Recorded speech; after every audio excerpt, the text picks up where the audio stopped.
या प्रशासकीय अधिकाऱ्यांचा धिक्कार असो,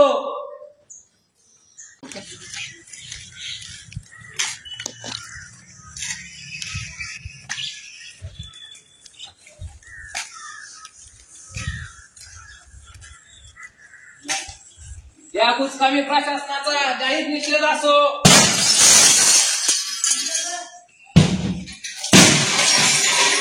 अधिकाऱ्यांचा निषेध असो, कुचकामी प्रशासनाचा निषेध असो, बिनकामी अधिकाऱ्यांचा जाहीर निषेध असो, माजलेल्या प्रशासकीय अधिकाऱ्यांचा निषेध असो, माजुरड्या अधिकाऱ्यांचा निषेध असो. या ठिकाणी राजगड तालुक्यातील शिरकोली गावात गेल्या 13 दिवसापूर्वी एक घटना घडली. त्या घटनेत एक महिला पाय घसरून विहिरीत पडली आणि तिचा मृत्यू झाला. आणि त्या मृत्यूनंतर त्या ठिकाणी त्या महिलेला दवाखान्यात आणण्यासाठी 6-6 किलोमीटर पायी झोळीत टाकून आणावं लागलं. आणि अशा परिस्थितीत झोळीत आणत असताना त्या महिलेच्या अंगावरची पूर्ण साल्टी निघून गेली.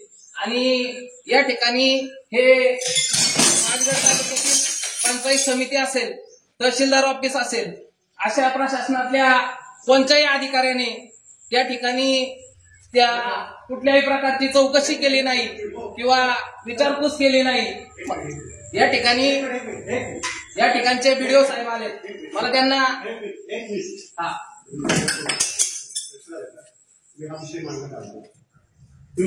साहेब आम्ही प्रत्येक प्रश्न मांडायचे का तुमच्या प्रश्न?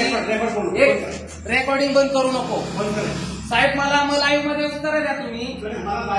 13 दिवस झाले तुमच्या प्रशासनातला एक तरी अधिकारी गेला म्हणजे राजगड तालुक्यात कुठल्याही प्रकारची आपत्ती घडली तर तुमच्यापर्यंत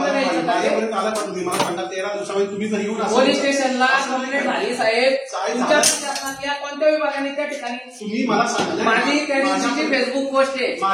पाणी पुरवठा विभागाने आपल्या अधिकारी त्या ठिकाणी गेले होते. तुम्ही त्या ठिकाणी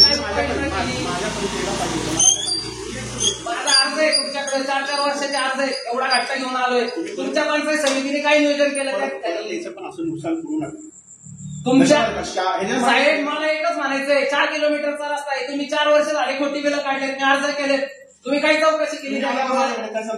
मी एकदा येऊन गेलो, तुम्ही मला इथं त्या मॅडम पाशी बसवलं. त्या मॅडमनी काय उत्तर दिली त्यांची आणि आम्हाला पाठवून दिलं. म्हणजे असं चालतं का साहेब? परत यायचं म्हणजे मी 4 वर्ष झाले. माझ्याकडे तुमच्या किती पोच आहेत त्या बघा. माझ्याकडे किती पोच आहेत ना त्या बघा. म्हणजे आमच्या घरातली लेडीज एखादी मेली आणि तुमच्याकडे येऊन बसायचं आम्ही न्याय मागायला. ही महिला विहिरीत पडली, तुम्हाला तुमच्या कानावर ही घटना नाहीये का? तुमच्या पाणी पुरवठ्याचे अधिकारी बोलवा, बांधकाम विभागाचे अधिकारी बोलवा समोर. मी विचारतो ना, मला समोर लाईव्ह उत्तर द्या. मला समोर लाईव्ह करायचं. या लाईव्ह अधिकाऱ्यांना बोलवा. कोण म्हणलं कसं करायचं? मला लेखी द्या. लगेच बंद करतो मी लाईव्ह मध्ये केले. मला लेखी द्या की तुम्हाला लाईव्ह करता येत नाही. मी बंद करता येत नाही. शासकीय मला माहिती आहे ना, माझ्यावर गुन्हा होईल. एक गुन्हा होईल माझ्यावर. पण वेल्हे तालुक्यातल्या या सगळ्या जनतेसाठी तुम्ही काय नाही करताय? मग या पोलिसांना बोलून राहू दे, गुन्हा लागतो माझ्यावर. हा चालेल, ठीक आहे. माजुरड्या अधिकाऱ्यांचा निषेध असो. यांचं असं वक्तव्य आहे आता की तुम्ही असं आमच्याकडे यायला पाहिजे नव्हतं. 13 दिवसात तुम्ही आमच्याकडे आले नाही. 4-4 वर्ष मी अर्ज करतोय. या ठिकाणी कुठल्याही अधिकाऱ्याने याची दखल घेतली नाही. 13 दिवस झाले. त्या बाईच्या अक्षरशः अंगावरचे दिवसभर ती डेड बॉडी पाण्यात असल्यामुळं झोळीत आणताना अक्षरशः त्या महिलेच्या अंगावरचे साल्टे राहिले नव्हते. तरीही कुठल्याही प्रकारचं त्या ठिकाणी पाणी पुरवठ्याचा अधिकारी नाही किंवा बांधकाम विभागाचा अधिकारी नाही. त्या महिलेची डेड बॉडी झोळीत आणण्या एवढी परिस्थिती का झाली? कारण 2017 साली रणजित शिवतारे उपाध्यक्ष असताना त्या रस्त्यावर निधी टाकलाय. मी वारंवार तक्रार करत आलोय. करंजकर साहेब असतील इथले, पाणी पुरवठ्याचे अधिकारी असतील ठाकूर, माझे सातत्याने यांच्यावर आरोप आहेत. यांनी ही खोटी बिलं काढून खाल्लेत. अशा परिस्थिती निर्माण झाल्याच नाही पाहिजे ना. ह्या अधिकाऱ्यांना जाब विचारत असताना प्रत्येक वेळी आम्हाला इथून हाकलून द्यायचं किंवा टाळाटाळ करायची। माझा अजून एक आरोप आहे की या ठिकाणी बरेच अधिकारी हे जातीयवादी पण आहेत। धनगर समाजाच्या एका वस्तीवर